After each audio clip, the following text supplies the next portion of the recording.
Warning, this podcast contains spoilers. Warning, this podcast contains spoilers. Let's go watch it in 2D. No, let's go watch it in 3D. But if we watch it in 3D, then is it worth the cost? The universe is in chaos. We need an Avenger. Let's do this. This is Mr. Beck.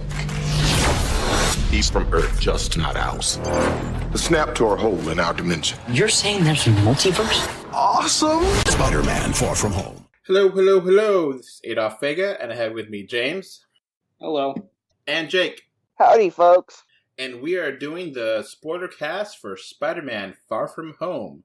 As always, we're talking about the 3D element first. And we'll give some quick impressions just in case you don't want to get to the spoiler range. And then we'll do a little break, and then we'll go to the spoilers. So, James, quick thoughts without spoilers. What are your thoughts on this movie? I thought it was better than Homecoming, actually. I think that this one was, it's the same cast, same team that worked on the first one. And I think that this one, was stronger overall. So that's a short summary of my thoughts, kind of. Okay, did you enjoy the 3D aspect? I'd say the 3D was just okay. I don't think it was great. Okay. All right, so now we're going to go into spoilers. So, this is your warning.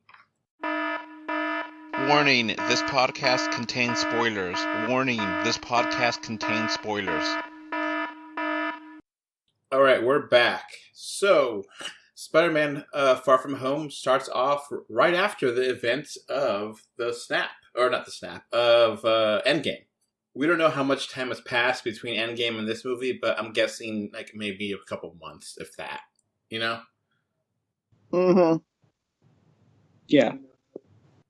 I mean, if, the timeline, which the timeline doesn't matter anymore, but if the timeline works out and it came, Endgame was in April and, Peter Parker went back to school and they finished off the semester, so this would be June, maybe just to make up some time, I don't know. So, yeah, I'd just say it takes place right now in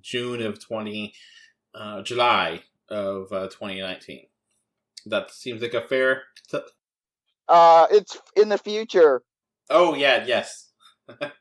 So is it 4 years or 5 years? I'm at the point now because they jumped everything because I'm thinking most of Phase 4 is going to be playing catch up to the jump in the future.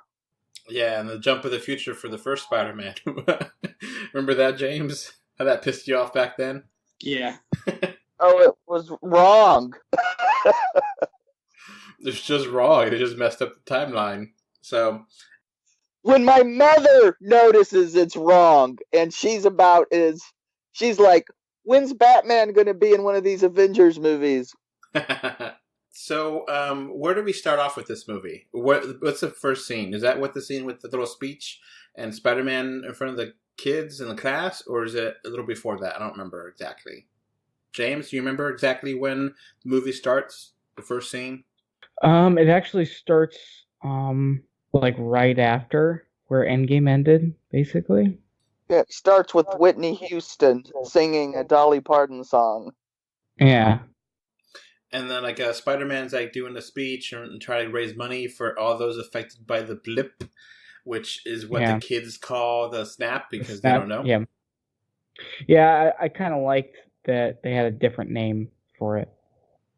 Because it's they don't know exactly what happened. The snap, it needs Thanos, and I don't think the majority of people know about Thanos.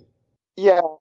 I actually do love how they handle the snap and talk about the aftermath and what happened, and they were able to do that so nicely and so quickly, but I love it.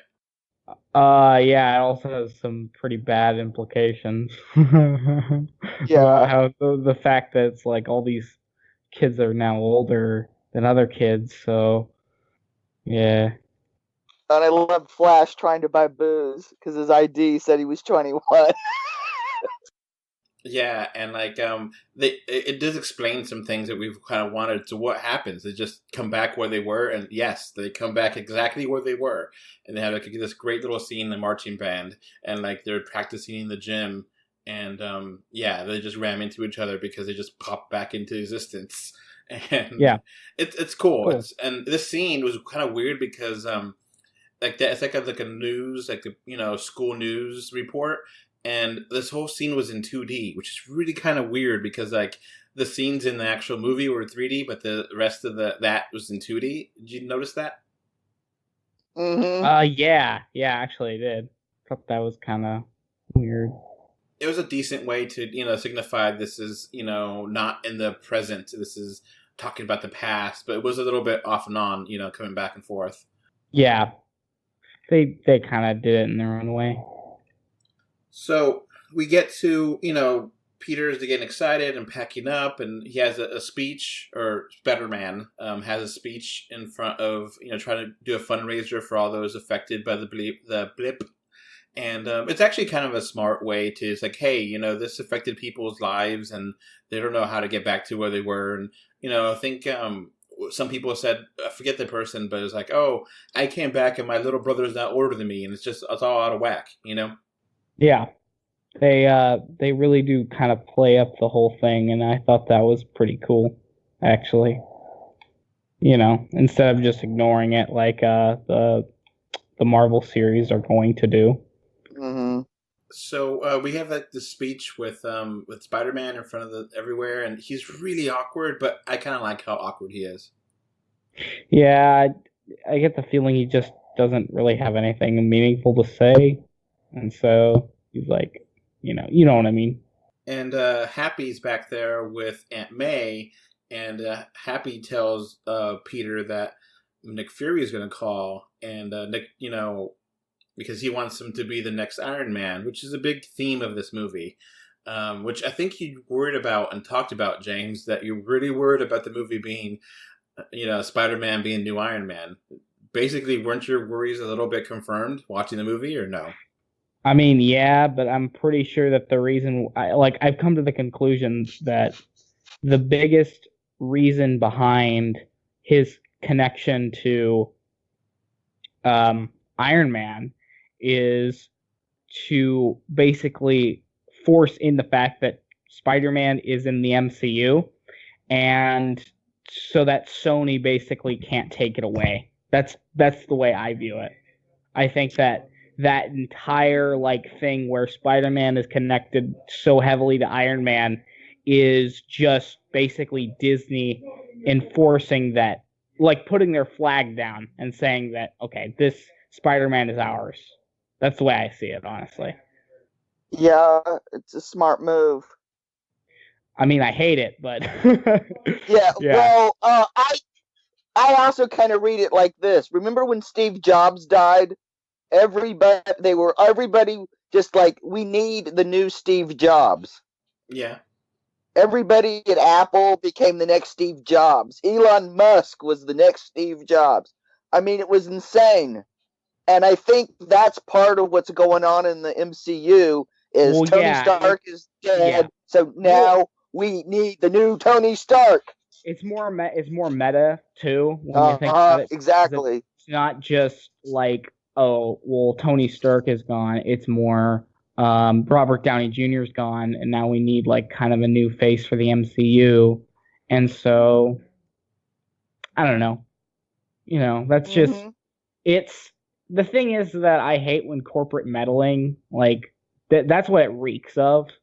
But yeah, that's just an entirely different, yeah. This is definitely Disney going, Spider-Man is ours. Yeah.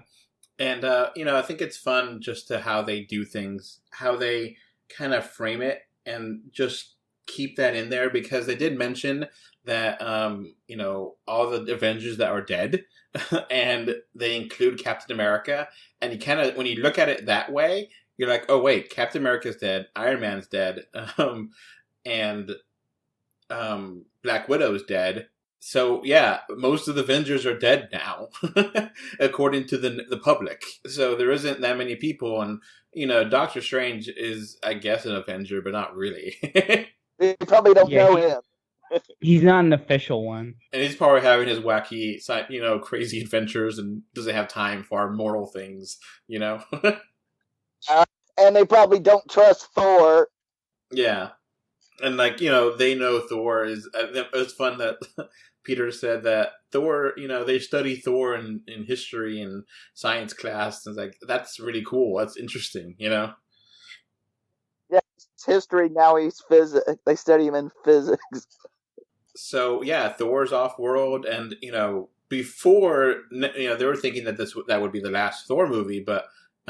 Chris Hemsworth is Chris Hemsworth. Yeah, he's like, I love this. I want to do more. So I think they're, trying to get the script ready for Guardians 3 and including Thor in it, or at least have an excuse to why he's not in Guardians 3, where I don't think they're really thinking about that before, but that's just assumption.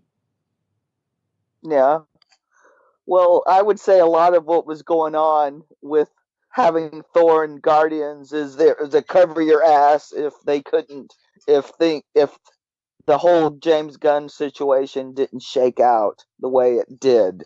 It was their plan B. Now, Peter is actually legitimately one of the smarter Marvel characters. The next one, which Disney now owns, but when they were filming this, they were in the process of getting Fox, is Reed Richards, and Reed Richards is not yet introduced, but Peter is pretty damn smart in the comics too. So, he's not as smart as Iron Man, but yeah, and they don't honestly really play that up in this movie. I don't feel. I mean, in this version of Spider-Man, they're like, oh yeah, he's kind of smart, but it's not like in the comic book where, Yeah, Garfield was more smarter than this.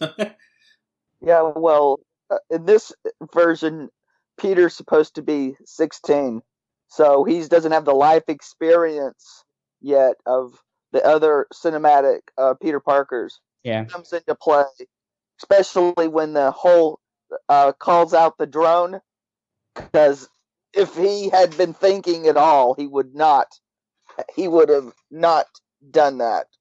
So, we get to the movie, with Peter going on the plane and just ignoring, Happy's request, warning that you don't want to ghost Nick Fury.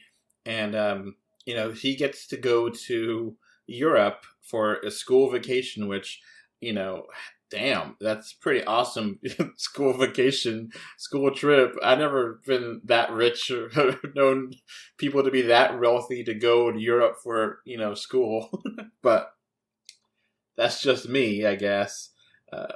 James, did your generation go to Europe for vacation for school? No, but there was quite a few trips that were like go to DC. I think that was a real. I mean, that's in America, but like, yeah, you know what I mean. Like that's a trip, kind of. So Peter's in the plane and with his friend, I forget his name, and they're trying to get next to MJ, and he has like this whole thing with MJ, and he has little headphones that he wants to watch movies with, and Ned is his friend, and he talks to like one of the teacher counselors, and and apparently it just gets all mixed up, and he doesn't get to sit next to MJ, but Ned gets to sit next to this little blonde girl, which I forget her name. Jake, do you remember the name of that girl? Betty Brant. Yeah. Has she been in Spider-Man besides this? Yeah. Yes. Oh, she's a long-running Spider-Man character. In fact, her and Ned Leeds dated for a long time, and I believe they also showed up as a couple for Spider-Man and MJ's wedding in the comics. Yeah. Interesting. Of course, we don't know if this is Ned Leeds. We've never been told Ned's last name. Yeah. And I did like that Flash was older, but he didn't really look older. He didn't look 21, you know? Mm-hmm. I mean, all the actors look really young, you know? Mm-hmm. So apparently in IMDb, Ned's last name is supposed to be Leeds. Oh, so he is the Hobgoblin. Eventually, I guess. Well, yeah, in the comics, Ned Leeds becomes the Hobgoblin. Oh, and before, we forgot about the scene in Mexico with Maria Hill, quote unquote, and quote unquote Nick Fury Quote, quote. visiting Mexico. Now, Jake, you mentioned when you rewatched Avengers that there was a scene in Mexico. Was this the same scene, or is that additional? Yes, exactly. This was one of the bonus scenes in the re-release of Endgame. God, I'm glad I had a movie plan, because if I actually paid $15 to see this with this bonus material, I would have been angry. Anyway, so yeah, there's an early scene in Mexico with Mysterio basically introducing himself to, and then there's an elemental monster, and you get your first introduction to that, and then once you get back to the present, we get back to them just trying to be get along with people and having a time, and you have the water elemental monster. I think in the comics it's called Hydro Man, and they kind of mention it here, but it's not Hydro Man. We'll get to that eventually. And there's this big action scene with attacking people in Venice. And what did you think of this first action scene? Oh, I thought it was really good. It was I like that Peter didn't have his costume because he didn't want to pack it, and he just had to get like a mask and like pretend like he's, even though he's broad daylight being Spider-Man and not really being Spider-Man. Well, his outfit got packed by his aunt. He wasn't wearing it because under his clothes. I really think he just wanted some time off badly and was doing his damnedest to separate himself from Spider-Man. Because he also didn't want to wear his Spider-Man outfit because he was afraid it would reveal his secret identity. Because last trip they were on, Spider-Man showed up, and if Spider-Man showed up this time, then it would really narrow down who could be Spider-Man. And that's a really good analysis, because I really feel like they really hammer that in, that he doesn't want his identity to be out there. He doesn't want to be like Iron Man and Tony Stark. He wants to have his life. And, for God's sakes, I understand that. He died failing to stop Thanos, So, yeah, I want to take a break too, man. I don't blame him. Yeah, and he's also 16 years old. Yeah. So we see a new mysterious character save the day, and we know him to be Mysterio, and all the kids are like watching Venice news, and they say, oh, Mysterio, and I thought that was a really clever way of introducing the name of this character. Mm-hmm. And there's one scene that in the trailers that we did not see in the movie, which is kind of weird. Was where Spider-Man's talking to some cops or something, and he's like, "Oh, I'm going on vacation," and like that scene was not in the movie at all, which is like, okay. Oh, there's a lot of footage in those Spider-Man trailers that's not in the movie. I've heard some of it is in a one-shot that's going to be seen on the home video release, where Spider-Man's packing for his trip. Now that gag with the suit being in the backpack or in the suitcase, that didn't get a payoff. Like you would think, they would open that up and see, and nothing ever happened about that scene. It looks like that was probably something that was cut down, because they would have said something they would have asked about it. And it's funny because like the international trailer for this movie did have the person checking, open up and see the suit, and there's like a picture here in IMDb of this, and Spider-Man or Peter Parker's just like, I don't know, but it's just one of those things. It's like there's some things that don't get paid off here, but you know, Spider-Man does help to, you know, save some of the rubble and not get too destroyed, and make sure that his friends are saved, and without really spoiling, he's Spider-Man. And that's when Nick Fury comes in. You know, they're just chilling back at their little apartment house or whatever, and Ned walks in, and, you know, Nick Fury just tranquilizes him. And that little scene, James, what happens in that little scene with Nick Fury and Spider-Man and Ned? So, Jake, what happens with that scene with Ned and Spider-Man and Nick Fury? Spider-Man's brushing his teeth, and then Ned's talking, and bam! All of a sudden, he gets darted by Nick Fury, quote unquote. And we keep getting interrupted with Nick Fury talking to Spider-Man, giving very needed exposition, and I thought that was hilarious. Yeah, bam, bam, bam, bam, bam. He says, one more person interrupts us, I'm going to kill.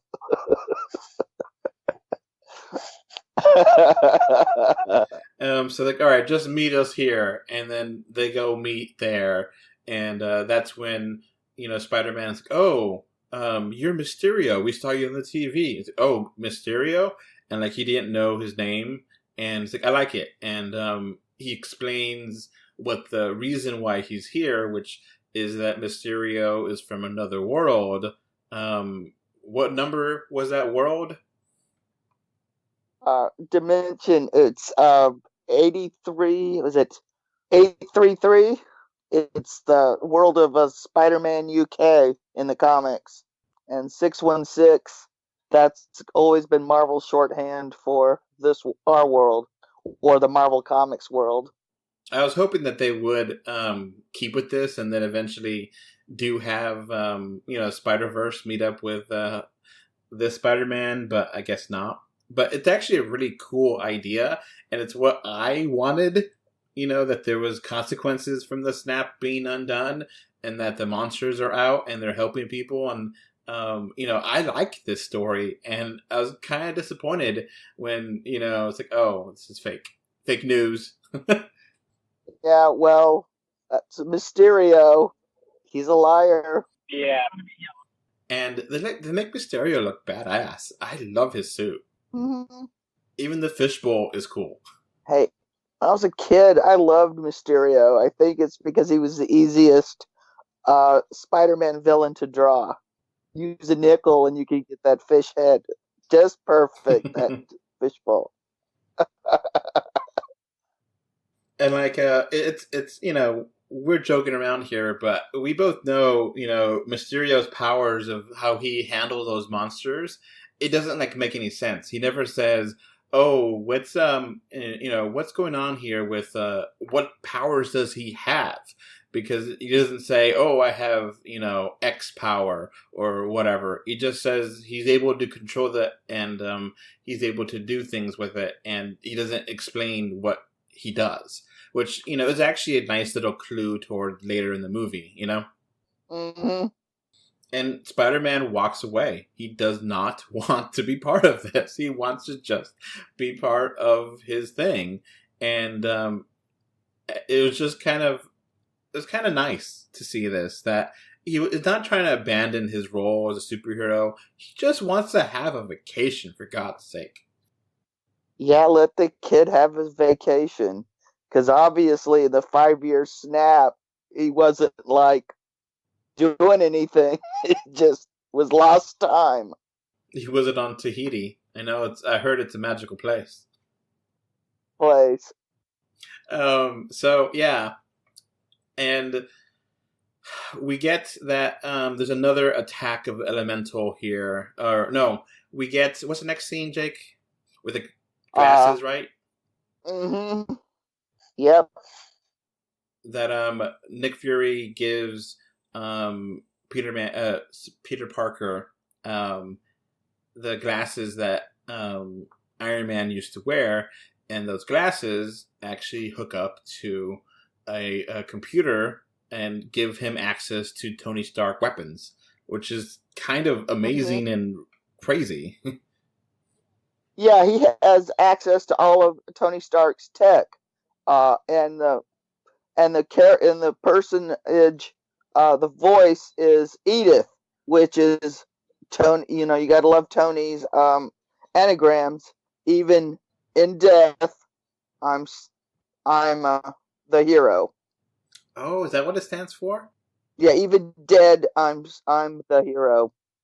Huh? Because I think that they mentioned the anagram doesn't make any sense in the movie, but I don't know. Yeah, they said what it was in the movie. Yeah, even even D dead, I'm T the H hero Edith. Did you catch that, James? Yeah. So, yeah, he actually like wears it and is on the bus, and somehow, some way, the plans of the school get changed, and we see exactly how is that Nick Fury calls in some favors, and the people on the school are like, "Oh, cool, we get an upgrade," and they go to different locations that just so happen to be where Mysterio thinks the next attack is going to be. Which is a clever way of moving the plot forward and keeping the story going. What do you think of this, Jake? Yeah, it was a nice nice travel log.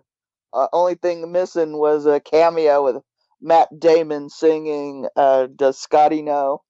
So, and then Peter, while on the bus, puts on the glasses and checks things out, and then he accidentally, orders a hit on his rival because there's this other young guy there that is interested in MJ. I don't remember his name. Do you remember his name? Brad. He's a deep comic cut. He dated MJ when Peter and MJ were split. There's a lot of deep cuts here. Then I didn't think that. I thought they were just brand new characters.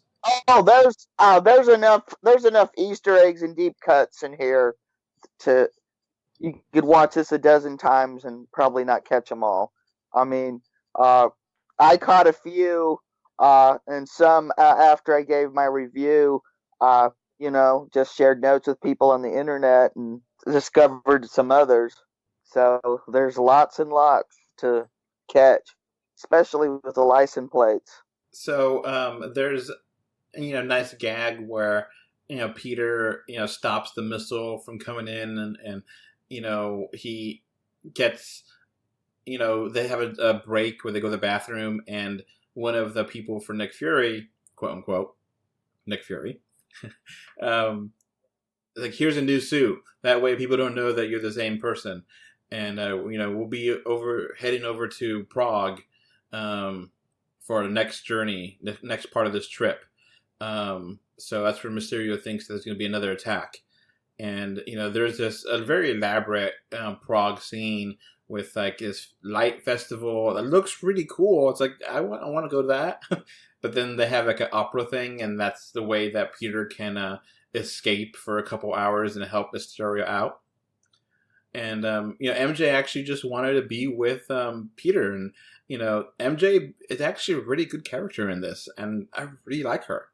Yeah, she's given a real personality. I mean, the comics, most of the time she's is nothing but like Peter Parker's prize, something he won. She's not a real person. She's just this fantasy figure. I mean, face it, her biggest personality trait is going, face it, Tiger, you won the jackpot. I mean, that's her debut. And Michelle is nothing like that at all in the movies. And I think they have good chemistry together. I kind of think, I know everyone hates the Amazing Spider-Man movies, but I do think they had better chemistry, and that was partly because they were actually dating in real life. But I do think they have, this MJ and Spider-Man have better chemistry than Tobey did. I'm sorry. Yeah, I agree with that.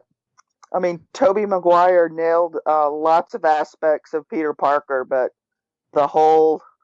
his relationship with MJ, no, it just didn't work. I mean, it wasn't bad, it just wasn't great.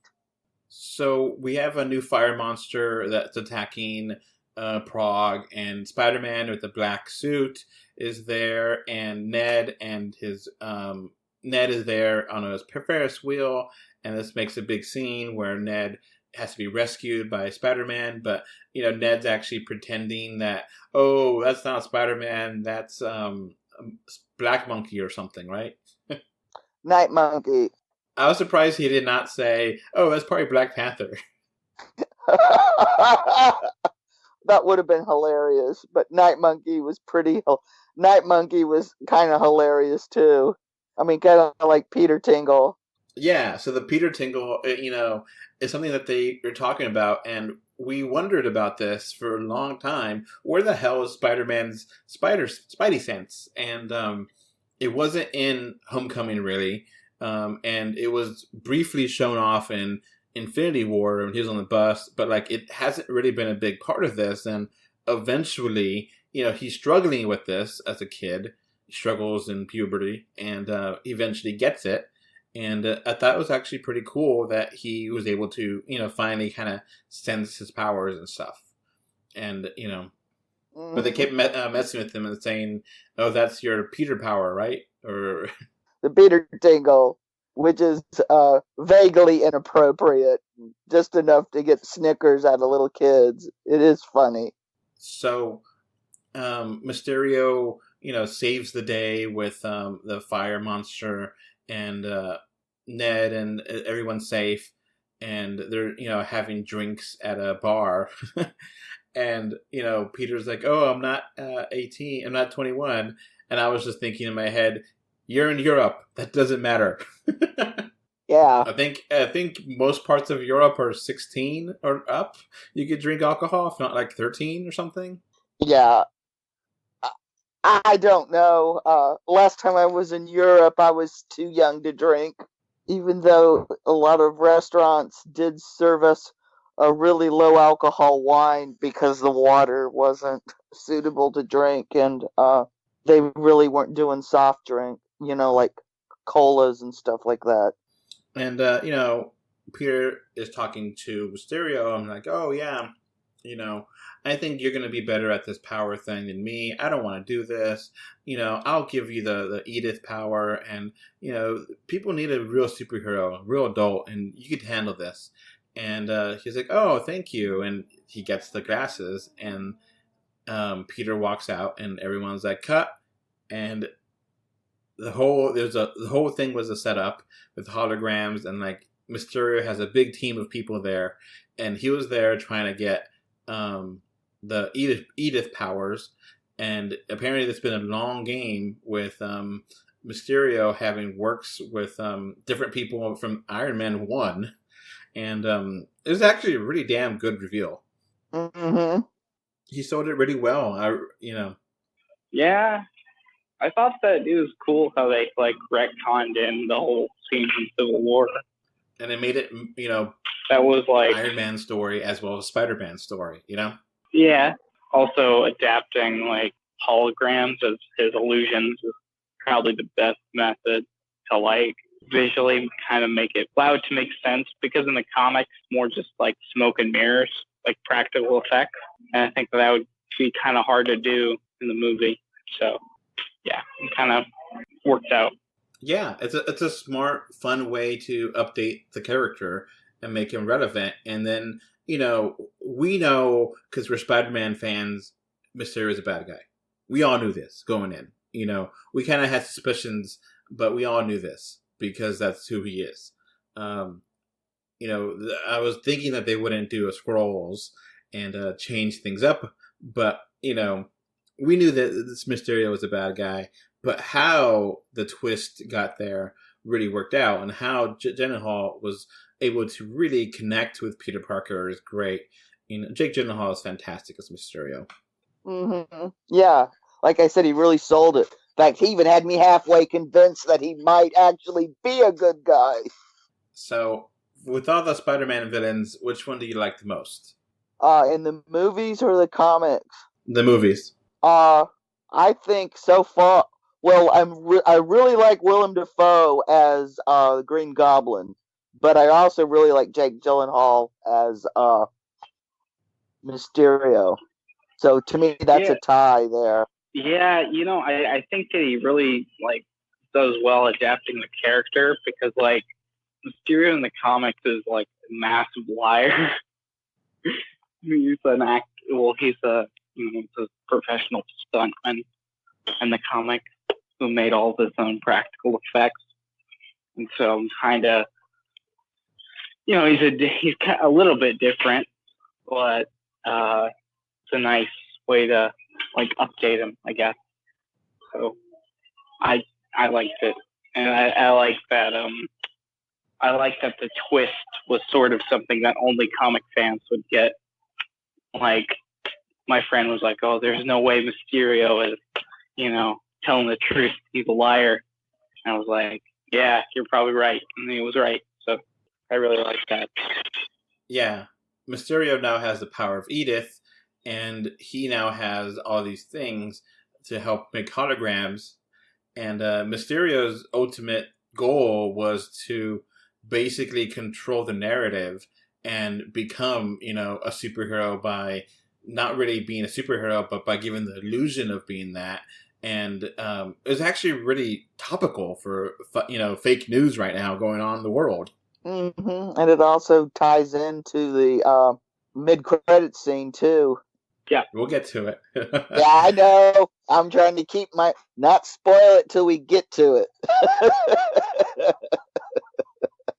So there's a scene where after this, MJ confronts Spider-Man and or Peter Parker, and MJ figures out that he is Peter Parker, but she wasn't really sure. And it's actually a really sweet scene. I really like how he revealed himself to, it sounds bad, but how he, Hey, compared to the other reveal scenes he had in this movie, it wasn't nearly as compromising. Yeah, when the other guy tried to blackmail him with a picture of him in his underwear, I was like, that's bad. Mm-hmm. With who might be Blonde Widow. Yeah. Because I was like, most guys, in that age would be like, high five, man. You go get it, and not try to blackmail people with it. Yeah, but he had specific motive too, because he was,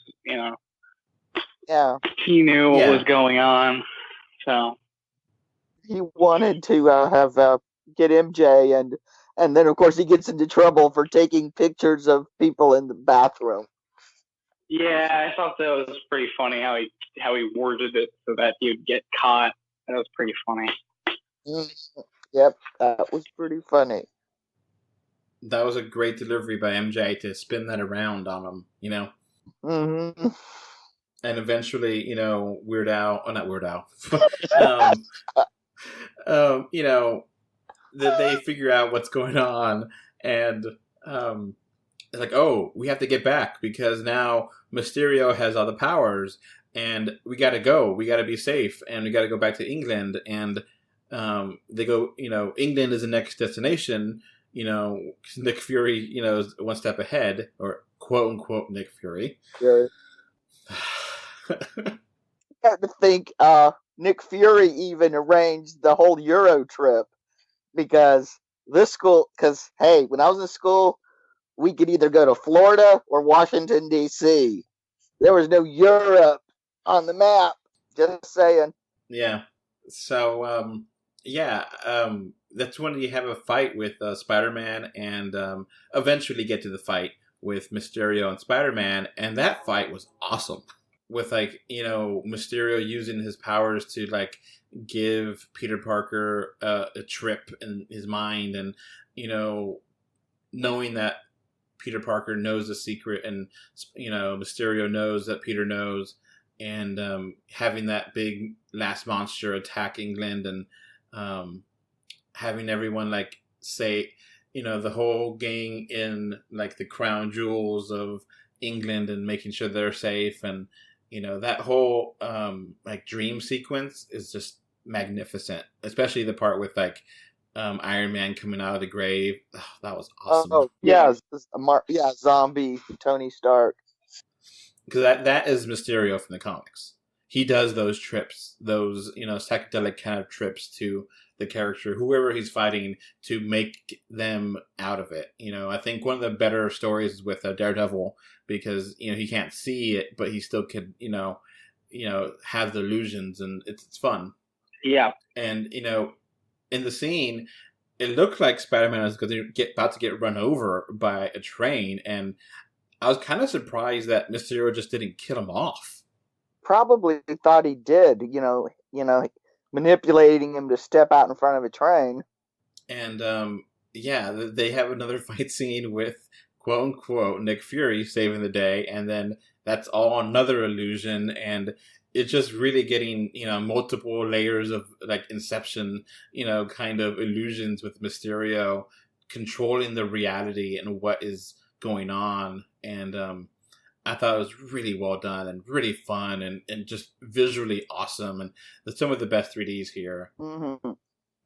Yeah, and it was to the point that Peter Parker was questioning what was real and asking questions. People say something that there's no way Mysterio could know.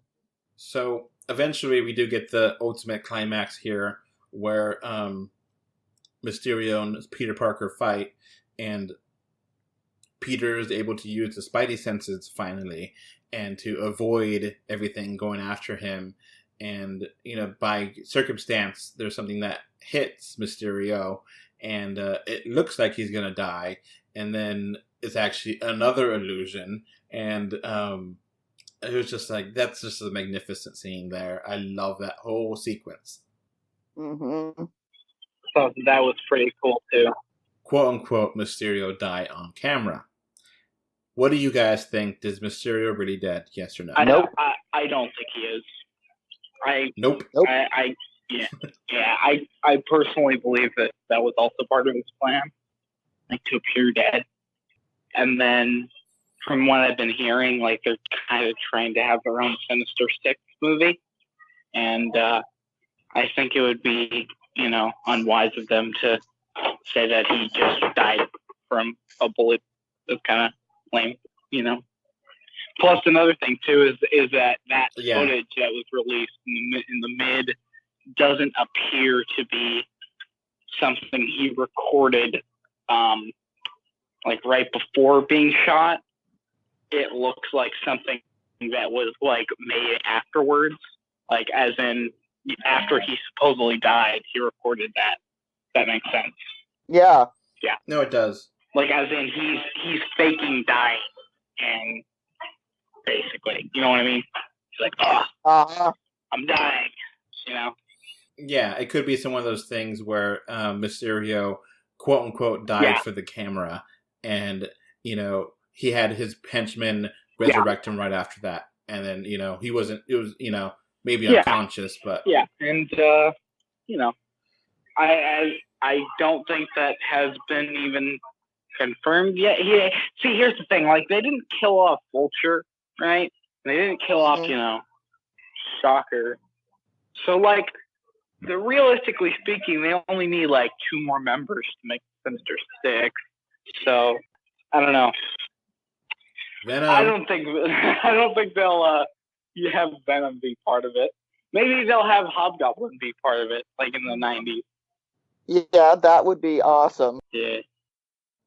So we get to the end where Peter saving the day and saving MJ, and then MJ actually gives Peter the first kiss, which I thought was really sweet. I really liked that scene.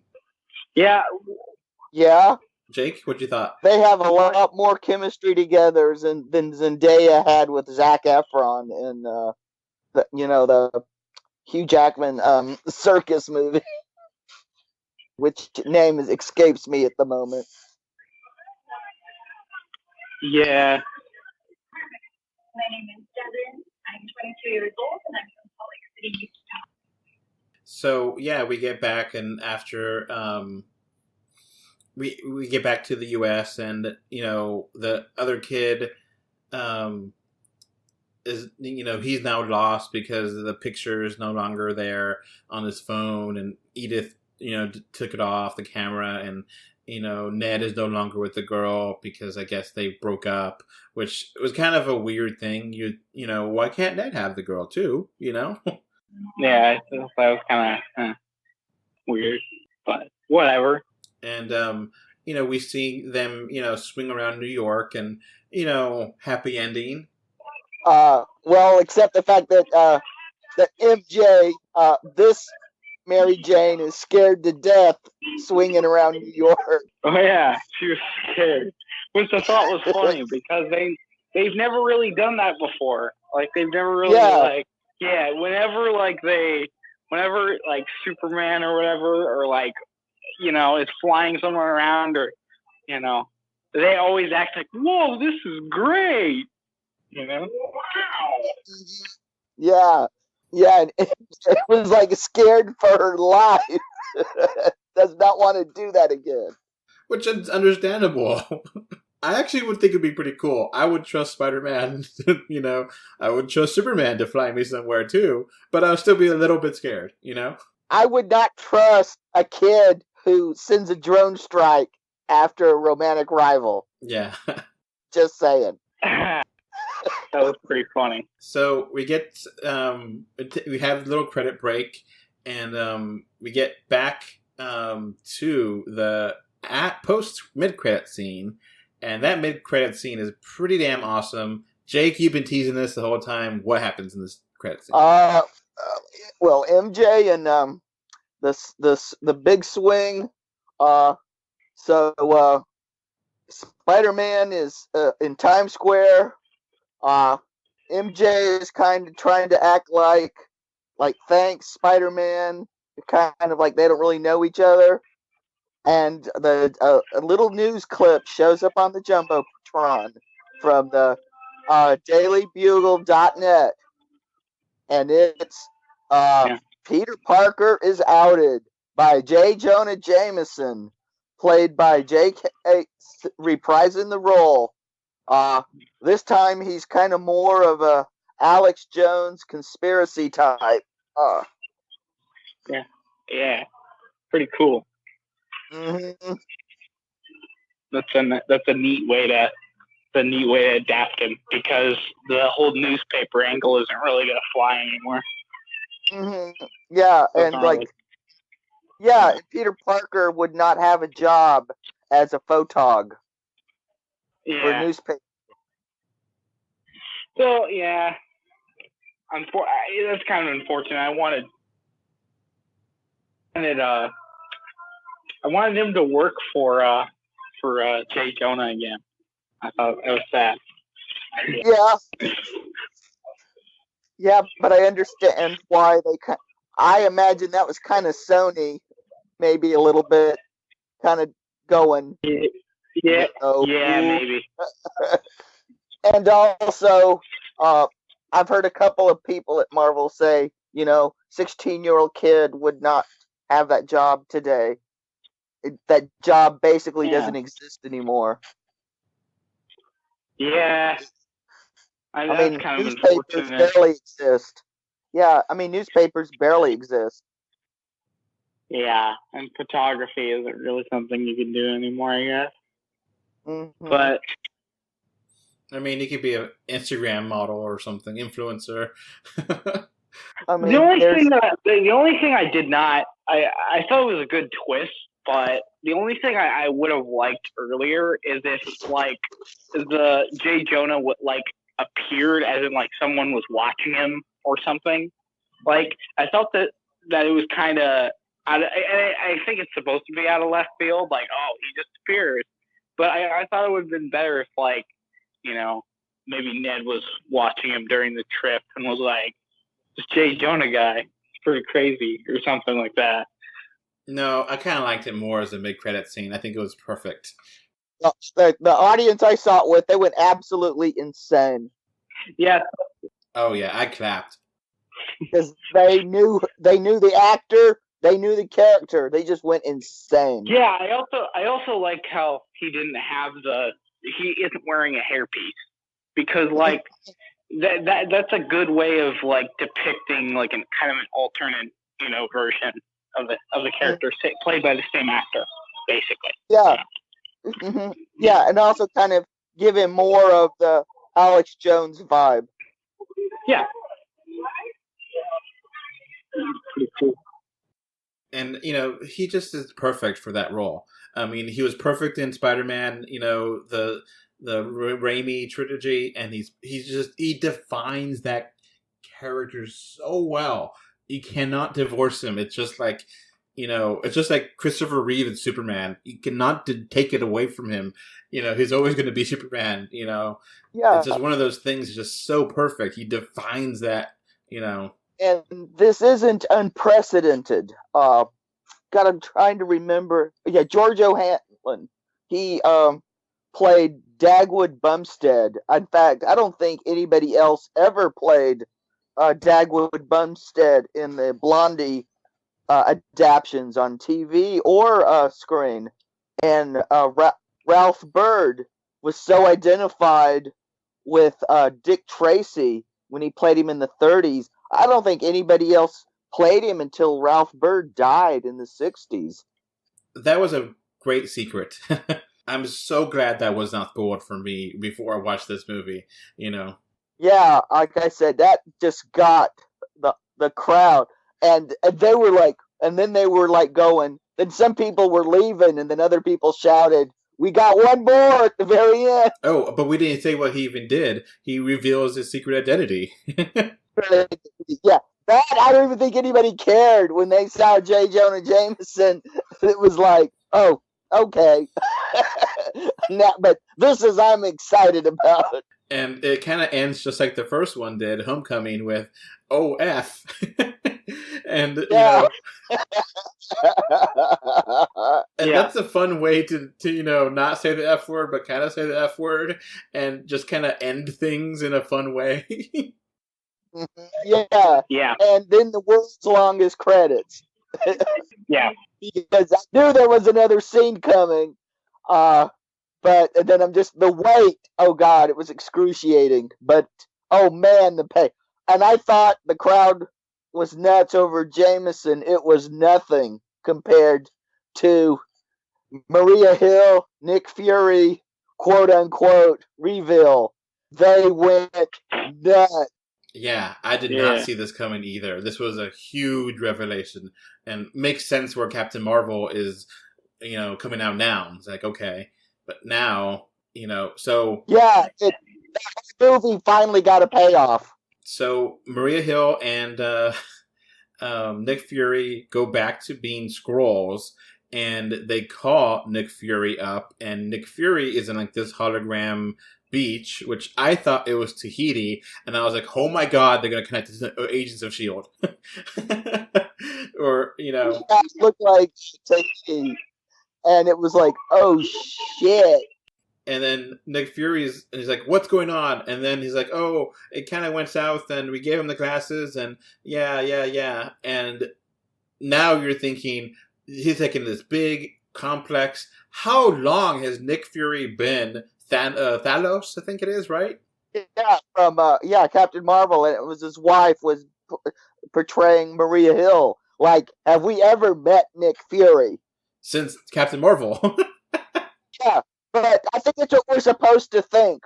But I noticed there were a few weird things that Nick Fury did in this movie that he's never done before. Like, he shared an emotional moment with Peter, talking about how coming back from the snap, nothing, he didn't know anything. Nick Fury would never reveal his cards like that. Yeah. And then there was another moment where he said, oh, Mysterio is not from your world. Yeah. And then another one was, he was saying, oh, why can't someone else help out? Why can't Captain Marvel? And then he was like, don't say her name. Yeah. So this definitely means the Skrulls have been around for a long time on Earth. And some of them have been helping with S.H.I.E.L.D., which, I would love to see that in Agents of S.H.I.E.L.D., ABC, but you don't want to connect that dot anymore. Yeah, it looks like Fury's running Sword, which is kind of the space version of Shield. Yeah. It was really exciting to see both those things. And it's like, yes, we get some, a nice little clue that there's going to be a lot more space and stuff. So, James, what's your score for this movie? I think it was pretty good. Like, I'd give it a 7 out of 10, probably. Okay, what did you think of the 3D? What didn't you like about the 3D? Well, some of the scenes I didn't feel like really adapted well into 3D. Like, in the sense of, like, just the beginning was 2D. That was kind of weird.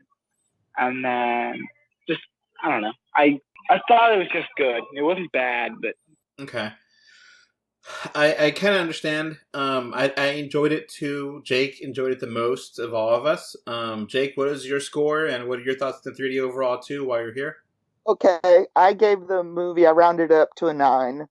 And the 3D, I gave it a grade, because it's like, where I saw it, it just, of course, I've beaten my theater into proper presentation, and I also didn't see it at Regal, by the way. Saw it at AMC. And they pride themselves on their 3D presentation. So they really made it pop. It really popped. It really sang. That banana scene, the whole audience duck. Yeah, and that wasn't like a big thing in mine. It was like, okay, a little bit, but not enough to duck or anything. Where Aunt May throws banana toward Peter and is like, oh, what happens with your Peter senses? And it didn't work, And it's like, well, obviously he doesn't sense the banana being dangerous, Or he's preoccupied. I mean, he's got all this crap going on with all that happened, in the with the snap, and since coming back, he's trying to process that. He wants a break. He also wants to hook up with MJ, so he's not even thinking about a physical threat right now. He's can only multitask so much. And I like the 3D aspect with the scene where he finally gets out after the train hit him, and he is able to get a phone to call because he ends up in the Netherlands, right? And there's the scene with all these flowers and where the plane picks up and he makes his own suit, and that scene with the flowers just looked incredible in 3D. It was like, holy crap! That was beautiful. Yeah, those were some really nice tulips. Like I said, they had some 3D that rivaled some of the travel logs. And I liked seeing Peter make his suit, which this suit was barely any different from the other ones. It's just a little bit darker. I was thinking this was going to make it really different, but no. I guess the Iron Spider suit is somewhere else. I don't know. Yeah, I guess it's going to be in the one shot. That's going to be on the home video release. So there was a part where the 3D was kind of shadowing itself, so maybe mine wasn't as good as yours. But I still enjoyed the 3D. I enjoyed seeing Mysterio fly around when he was attacking the elemental monsters, and I do like the idea of a multiverse. Maybe there is a multiverse in the MCU now that Endgame proved it, but we haven't really seen what's happening from that multiverse. Mm-hmm. Who's to say there isn't elemental monsters out there? Exactly. Maybe it's a World 999 Mm-hmm. or 666 or 6969. I don't know. Yeah. All right. Any final thoughts on Spider-Man: Far From Home? No. Jake? Nope. I think we about covered it. All right. Yeah, it's a really enjoyable movie. I really enjoyed it, and I think all of us enjoyed it to a different degree. Yeah, definitely check it out. We haven't checked it out already. That's it from us. Bye. All right, bye. Bye. Before this podcast wraps up, I want to give my thanks to my patrons. I have 2 patrons now, David and Mark. Thank you for your financial support. All right, so that's going to be it for this podcast. We now have a Patreon, and the link is in the description. Thanks for watching. And we are on Facebook, Twitter, Instagram, a little bit everywhere. Just look for us, 3D or 2D. And of course, review us on iTunes. And if you want to write us a letter, our email address is email3d or 2d@gmail.com. So that's going to be it. Thanks for listening. Bye. Bye. Okay, bye. Bye. Bye, everyone.